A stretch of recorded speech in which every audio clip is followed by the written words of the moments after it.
வணக்கம். என் பெயர் மு. கலைச்செல்வி. நான் 6ஆம் வகுப்பு படிக்கிறேன். என் பெயர் சாமரேந்திரபாரதி. நான் 8ஆம் வகுப்பு படிக்கிறேன். என் பெயர் எஸ். ஹரி. நான் 6ஆம் வகுப்பு படிக்கிறேன். தீபாவளி 7ஆம் வகுப்பு படிக்கிறேன். என் பெயர் எஸ். கோபிகா. நான் 7ஆம் வகுப்பு படிக்கிறேன். நாங்கள் 5 பேரும் சேர்ந்து மழை வருவதை கண்டுபிடிக்கும் கருவியை உருவாக்கியுள்ளோம். இதன் பயன்கள்: தானியங்கி நீர்ப்பாசனம், மழை பெய்வது நீர்ப்பாசனம் தானாகவே நின்றுவிடும்.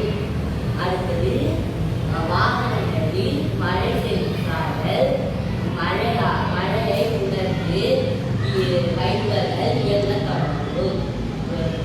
முதியோர்கள் வயதானவர்கள் வீட்டில் தூக்கியிருக்கும் பொழுது இந்த மழை தண்ணீரில் பரும் பொழுது அலாம் அடிக்கும் சத்தம் கேட்டவுடன் வயதானவர்கள் துணியையோ அல்லது வேற ஏதோ பழகாத